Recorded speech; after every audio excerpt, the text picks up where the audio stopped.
La Santa Muerte. Un culto de apariencia tenebrosa, a otros simplemente les da miedo, pero aún así, seguro que por allí conocemos a alguien que le rinda culto a esta identidad. Este culto tiene un gran auge aquí en México y en algunos países de Centroamérica, pero ¿alguna vez te has preguntado el porqué de este culto? ¿Por qué se describe de forma femenina si en todo el mundo tenemos conocimiento que la muerte es una identidad masculina? ¿Será que todo esto se lo inventaron? ¿Que solamente son supersticiones de la gente? Pues en este video vas a conocer la respuesta.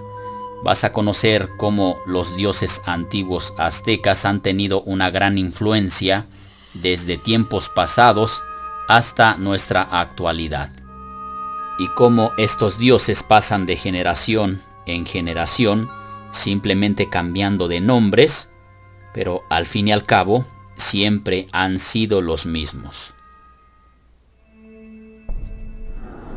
Para comenzar a entender esto, tengo que hablar de Mictlantecutli. ¿Quién es Mictlantecutli? Pues es el señor de la muerte según la mitología azteca.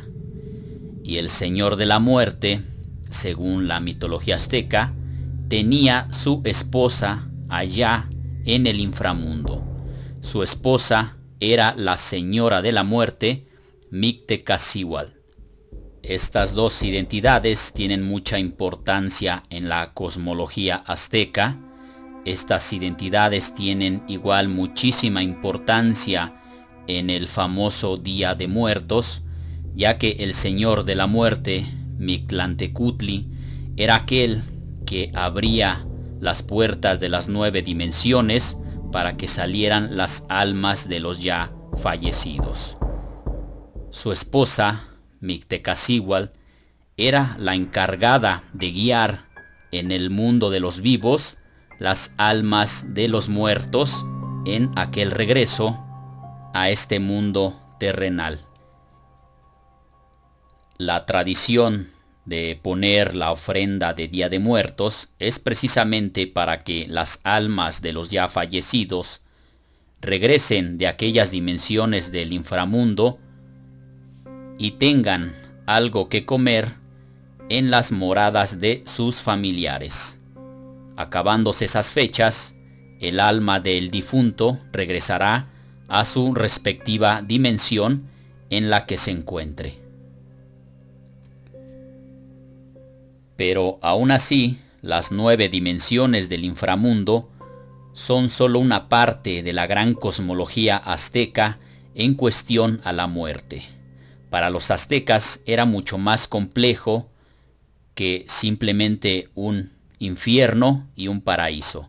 Era una cosmología bastante extensa, había muchas cosas que te podrían pasar después de morir, todo dependía de las condiciones en las que murieras. Había desde hermosos paraísos, había lugares en los que tenías la oportunidad de reencarnar en algunos animales, hasta lugares terribles en los que tenías que pasar un gran número de pruebas, y si no, simplemente te quedabas atrapado en esas horribles dimensiones, como lo es el Mictlán. Para la cosmología azteca, en cuestión a la muerte, eran 4 lugares importantes en los que podías ir a la hora de morir. Todo dependía de las condiciones en las que hayas muerto. La primera es el hermoso paraíso de Tlaloc, el Tlalocan. Esto es descrito por la mitología azteca como un hermoso paraíso de hermosos vergeles en los que moraba el dios Tlaloc, ubicado al oriente de nuestro universo. Pero para llegar a este hermoso paraíso de Tlaloc era necesario que tu muerte hubiese sido causada por el agua. Cualquier situación que tenga que ver el agua, alguna inundación, ahogamientos, si te alcanzó un rayo, e incluso los propios fallos del cuerpo que tengan que ver con enfermedades del agua, como la enfermedad de la hidropesía, era un pase directo a ese hermoso paraíso de Tlaloc. Obvio, también las personas a las que eran sacrificadas en honor a este dios. Otro lugar descrito por los aztecas como un hermoso paraíso era el paraíso de El Sol, precedido por el dios Huitzilopochtli. En ese lugar llegaban las personas que morían en combate, los que eran sacrificados en su honor, las mujeres que morían al dar a luz, tenían la oportunidad de entrar a ese hermoso paraíso. Y en ese paraíso del sol, las almas de los ya fallecidos después de 4 años, vemos otra vez allí el 4, después de 4 años tenían la oportunidad de reencarnar en algunos animales, especialmente aves de hermosos plumajes. Otro lugar era el Chichihuacuauco. En ese lugar, el Chichihuacuauco, era donde iban los bebés. Ese lugar, según los aztecas, era donde había un hermoso árbol que daba leche, precisamente para poder amamantar a los bebés que llegaban a ese lugar. Por último, tenemos el más complejo, que es el Mictlán, precedidos por Mictlantecutli y su esposa, la señora de la muerte, Mictecacihuatl. Ese lugar era compuesto por 9 dimensiones que tenían que pasar una serie de pruebas las personas que llegaban allí, y las personas que llegaban allí eran las que morían de causas naturales. Entonces, para la cosmología azteca, morir de causas naturales era un pase directo al Mictlán, en el que tenías que pasar un gran número de rigurosas pruebas, y si no las pasabas simplemente te quedabas en alguna de esas dimensiones, de esas 9 dimensiones del inframundo. Podría explicarte aquí en este video de qué se tratan las 9 dimensiones, qué hay según la cosmología azteca en esas 9 dimensiones y las pruebas que se tienen que pasar, pero este video lo alargaría muchísimo. Entonces voy a resumir las cosas más importantes del Mictlán para no alargar este video. Lo primero que verías después de morir de causas naturales según los aztecas era al dios perro, el dios Xolotl, de apariencia de un Xoloscuintle. Era aquel que te ayudaría a pasar la primera dimensión del inframundo. Si le caías bien a este dios, te ayudaría a pasar una especie de río que se encontraba en la primera dimensión, en la primera capa superior del inframundo. Y fíjate cómo aquí hay una enorme coincidencia en la mitología egipcia. En la mitología egipcia vemos que aparece un dios con cabeza de perro, que es Anubis. ¿Será coincidencia? Pues no lo creo, ¿verdad? Y bueno, así conforme ibas avanzando en el Mictlán, de la dimensión 9, después a la dimensión 8, después a la 7, así hasta llegar a la primera dimensión, a la última dimensión del Mictlán, tenías que pasar un gran número de difíciles pruebas. Tenías 4 años para superar esas pruebas, y si no, simplemente te quedabas atrapado en esos horribles lugares. Y si después de esos 4 años lograbas llegar a la dimensión más importante del inframundo, a la primera dimensión, era donde te toparías de frente al Señor de la Muerte y a su esposa, a Mictlantecutli y Mictecacihuatl. Era el momento en el que tu alma encontraba el descanso eterno. El Mictlán siempre fue muy importante para la cosmología azteca, que inclusive el mismísimo Quetzalcóatl murió en una de esas dimensiones del Mictlán. Esto porque el Señor de la Muerte le puso unas trampas cuando Quetzalcóatl estaba saliendo de el Mictlán, estaba saliendo después de encontrarse con él. Cuando Quetzalcóatl venía de regreso, fue cuando Mictlantecutli, el Señor de la Muerte, le puso estas trampas y fue como murió Quetzalcóatl. Pero obviamente, al ser Quetzalcóatl uno de los dioses del orden superior, pudo resucitar fácilmente. Y sé perfectamente que a muchas personas de la religión cristiana, cuando hablo de otros dioses, de otras culturas que tienen la capacidad de resucitarse a ellos mismos o a resucitar a otras personas, a resucitar animales, como ya lo he explicado en un video que por allí subí, en donde hablaba yo de dos gemelos mayas en la cultura maya que resucitaban a la gente frente al público. Sé que esto para ellos es como una patada en el hígado, pero así es. Hay muchos dioses que tienen esa capacidad de resucitarse a ellos mismos y de resucitar a otros seres. Pero bueno, así es esto. Pero ahora, ¿qué hacía Quetzalcóatl en el inframundo? ¿Qué hacía Quetzalcóatl allá?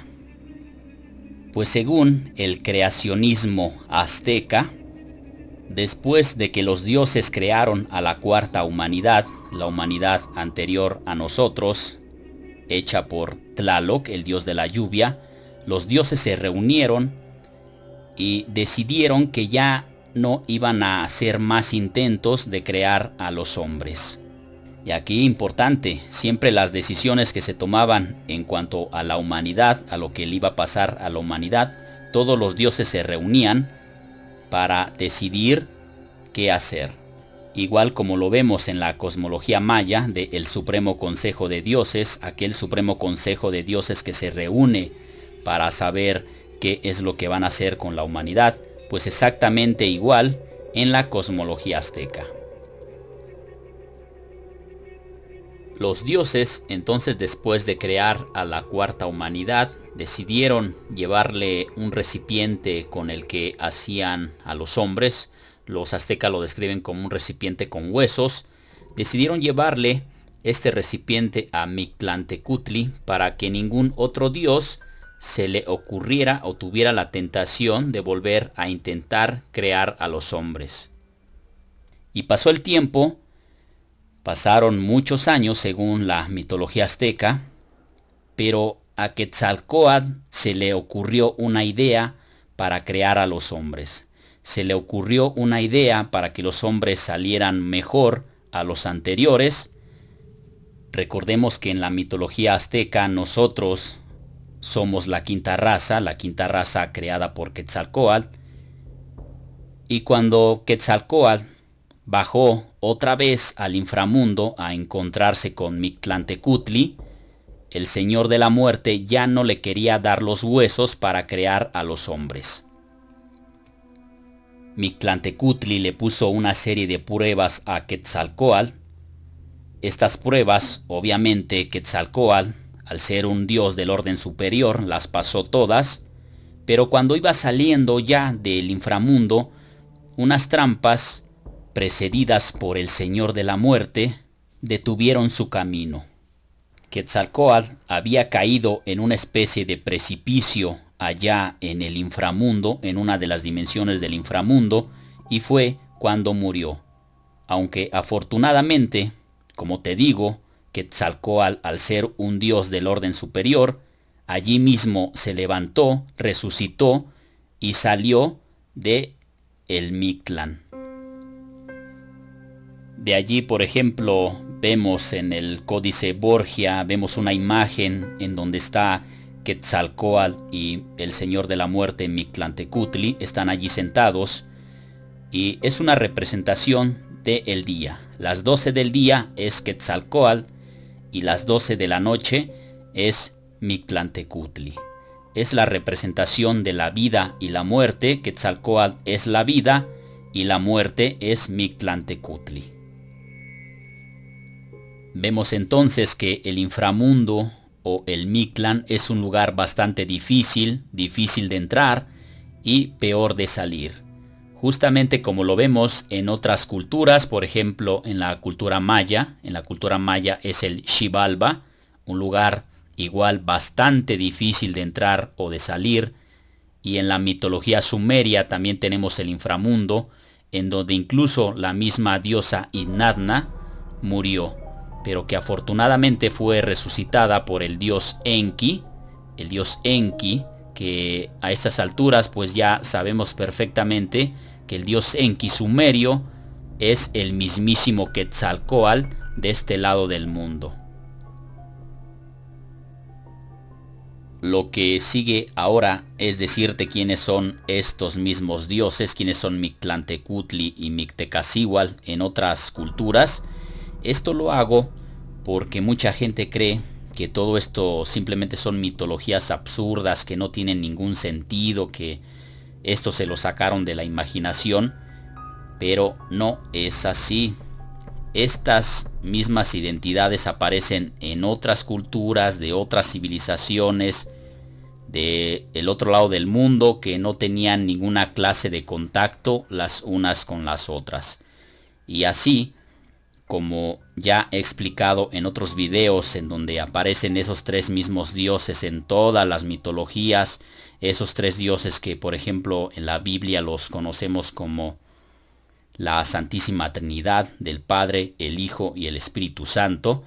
En la mitología azteca también aparece esa Trinidad de dioses superiores, que es Tonacatecutli y sus dos hijos Quetzalcóatl y Tezcatlipoca, que fueron enviados aquí a nuestro planeta a crear las cosas. Igual en la cultura maya aparecen las tres serpientes emplumadas. En la mitología hindú también aparece Shiva, Brahma y Vishnu. Esa trinidad de dioses la vemos por donde quiera.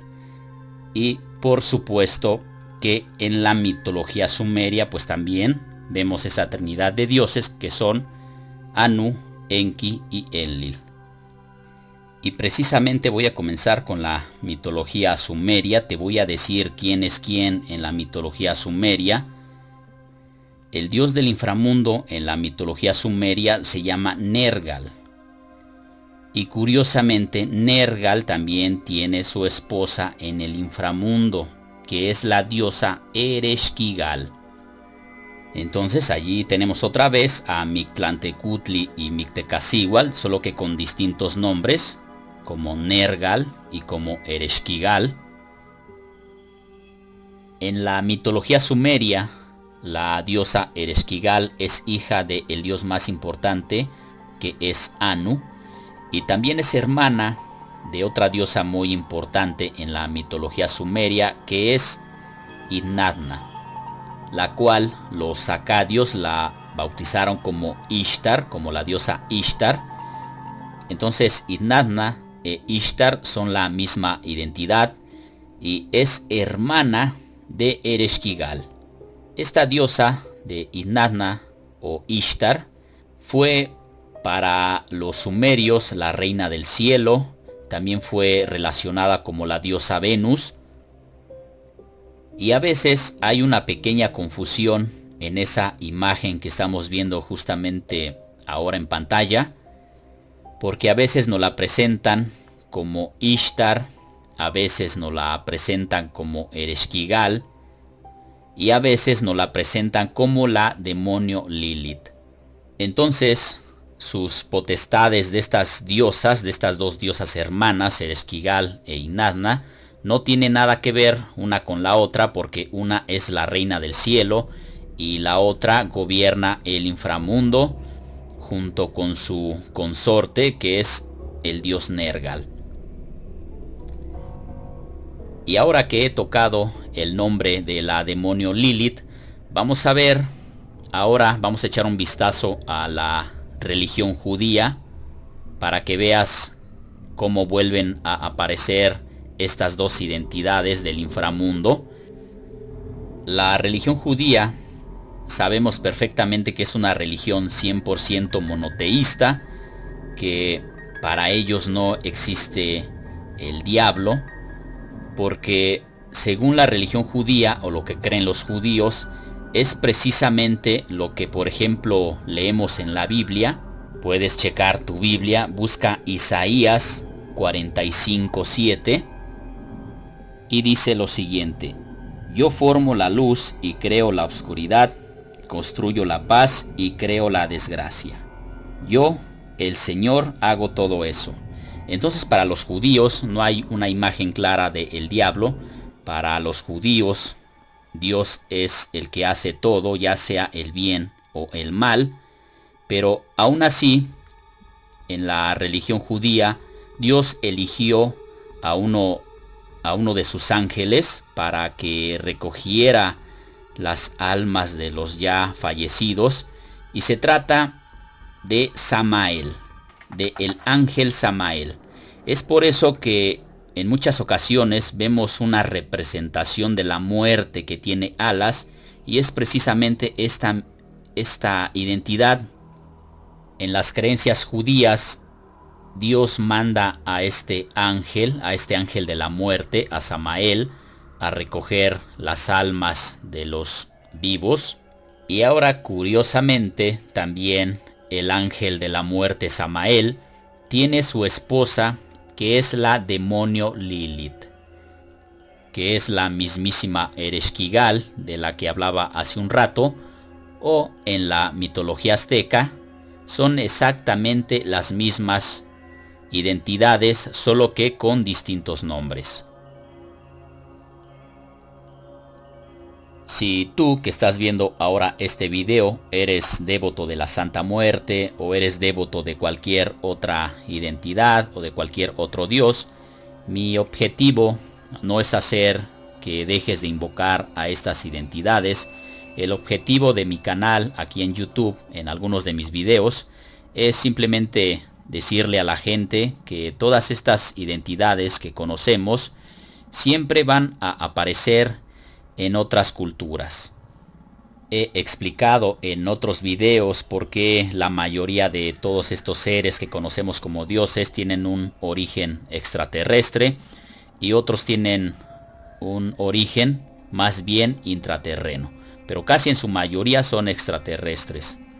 Entonces, si tú eres devoto de esta identidad, pues tú sigue en lo tuyo, ya que de que te pueden ayudar, obviamente te pueden ayudar.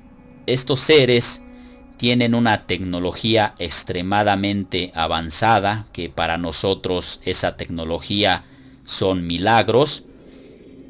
También tienen un enorme poder psíquico para poder saber quiénes los están invocando y desde qué lugar. Entonces, si tú sientes que te hacen la vida un poco mejor, pues sigue en lo tuyo. Si tienes suerte y estas identidades se interesan en ti, pues qué mejor. Y bueno, ya para terminar con este video, te invito a que te suscribas a mi canal y que cheques más videos igual de interesantes como este. Me despido, yo fui René Montaño.